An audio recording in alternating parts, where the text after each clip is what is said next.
Local officials are in Washington, D.C. this week to meet with legislators about topics affecting Greater Lafayette.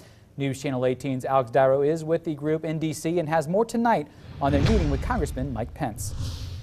The Lafayette delegation met with Congressman Mike Pence later in their day today, and the underlying topic continued to be jobs, jobs, jobs. The delegation asked the congressman how he would help Indiana and Tippecanoe County in that area. Jobs. It was the topic on everyone in Congressman Mike Pence's office this afternoon.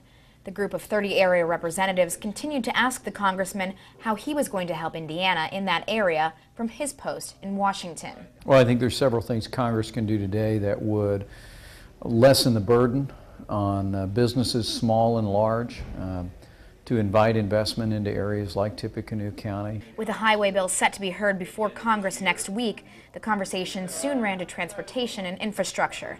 Many in the group are hoping to see continued funding for transportation in order to continue to bring jobs to Indiana and ensure Hoosiers are getting their fair share of federal funding. It was helpful to hear from the leaders in Tippecanoe County about the importance of communities of that size being able to apply for federal funding under the highway bill, and I'll be working with my Indiana colleagues in the days ahead. You know, the transportation issue clearly needs to be worked some more and thought through a different format.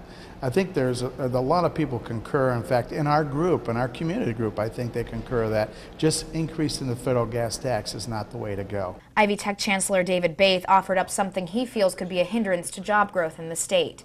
Compared to other states, a larger number of Hoosiers are undereducated, causing a blockade to future companies hoping to invest. But Baith says the government could help there too.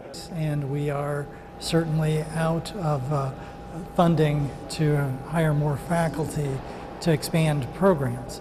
So the challenge before us, and I think the challenge before the state ultimately is to expand the workforce through expanding the educational base. For me, the principle is that Washington, D.C. Ought to be providing resources for education, for vocational education, but not red tape.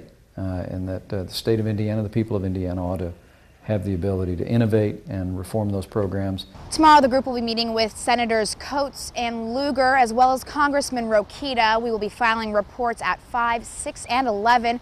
Look for those on News Channel 18 in Washington, D.C. Alex Deiro, News Channel 18.